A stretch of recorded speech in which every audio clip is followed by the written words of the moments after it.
Halo semuanya, selamat datang di Kreator Pandaan, YouTube channel yang akan membahas mengenai masalah-masalah yang cukup awam dan juga umum untuk diperbicarakan. Nah, di sini saya Levin bersama dengan Pak Hartono. Pak Hartono, gimana kabarnya?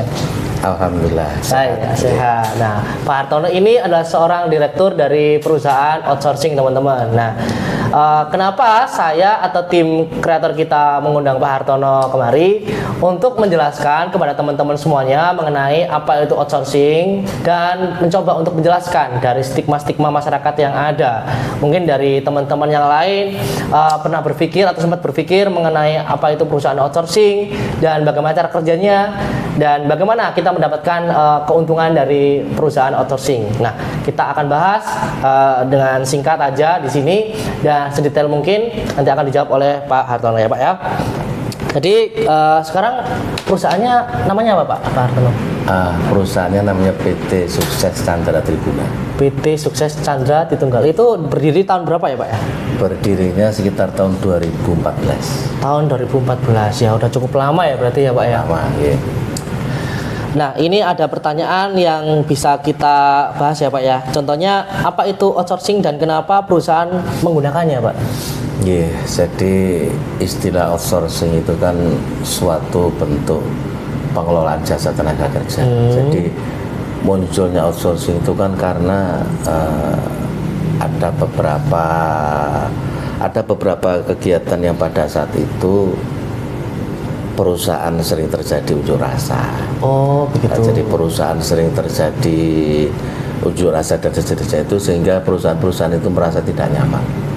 Nah, sehingga waktu itu ada regulasi yang menginginkan bahwa perusahaan bisa diberikan otoritas untuk membiak duakan.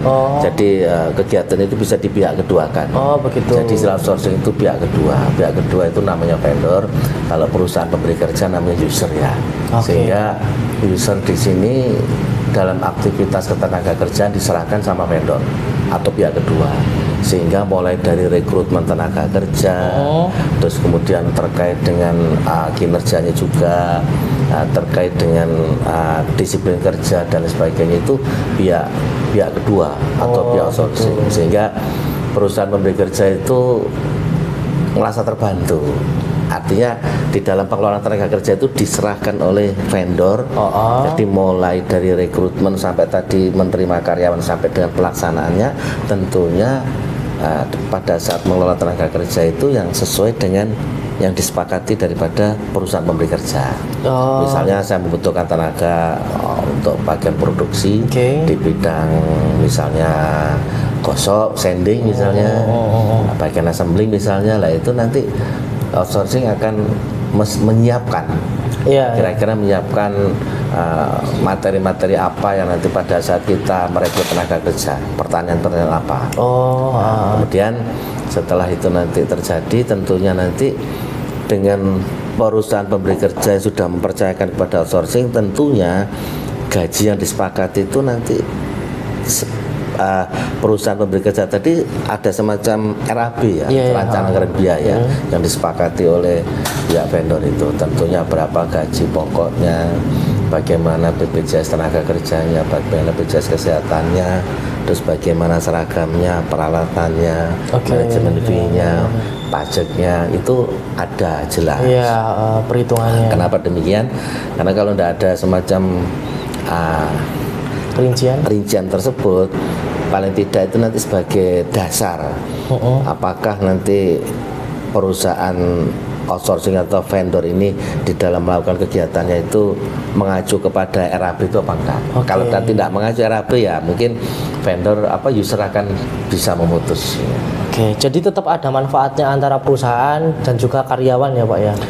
Ya, manfaatnya seperti itu. Terus bagaimana Pak outsourcing itu bisa membantu perusahaan menghemat biaya dan dari segi biaya ya Pak ya?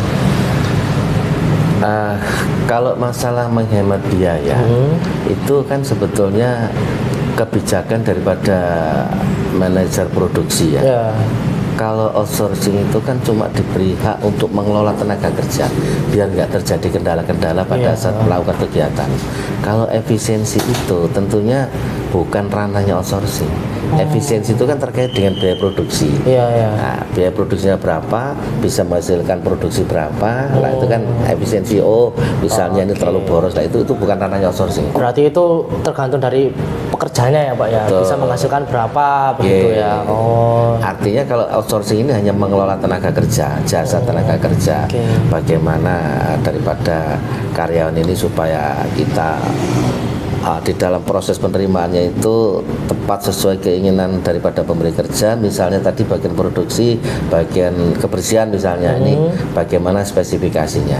Oh, Artinya persyaratannya apa, itu nanti outsourcing akan memberikan iya ketentuannya. ketentuannya di situ, sehingga nanti itu yang pertama. Kedua, gaji yang diberikan tentunya nanti juga harus sesuai dengan disepakati pada pemberi kerja tadi. Iya. Yang jelas outsourcing ini membantu meringankan beban untuk mengelola tenaga kerja. Gitulah ya, garis Ya. besarnya seperti itu. Ya, misalnya nanti ada anak tidak disiplin, ya nanti pemberi kerja tidak memberikan teguran. yang negur nanti pihak outsourcing.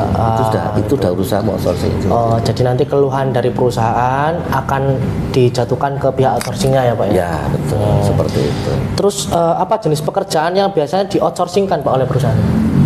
Untuk saat ini yang bisa di-outsourcingkan itu satu satpam, ya, terus sopir, terus petugas kebersihan, terus kalau di dinas kesehatan itu juru masak sama laundry dan administrasi.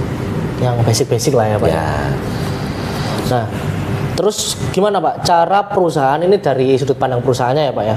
Gimana cara perusahaan itu memilih mitra outsourcing yang baik? Apa ada kualifikasi tertentu gitu Pak? Supaya nggak salah pilih gitu. gini, sebetulnya kita analogikan gini ya. Kita analogikan misalnya perusahaan pemberi kerja itu pembeli. Terus kalau outsourcing itu penjual. Ya. Kalau misalnya pembeli ini beli soto, penjualnya nih pembelinya beli soto, kita menjual soto ya.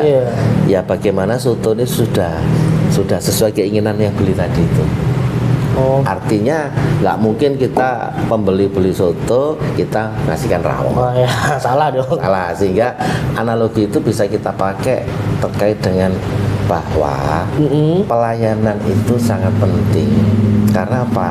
Kalau pemberi kerja ini mintanya ABCD dan kita tidak bisa memberikan ABCD, berarti kita kan nggak bisa melayani. Oh gitu. Cuma nanti ketentuan ABCD-nya nanti kan lebih detailnya kan terkait dengan kinerjanya bagaimana, loyalitas kerjaan karyawan bagaimana. Nah itu sudah mengarah ke teknik pelaksanaan di lapangan. Jadi diperlukan riset ya Pak ya, perusahaan untuk mengambil tim outsourcing mana gitu ya. Cuman yang lebih penting sebetulnya terkait dengan apa pendapat masyarakat, kan ada semacam bahwa outsourcing itu selama ini dinilai makan gaji karyawan misalnya. Nah itu sebetulnya tidak seperti itu.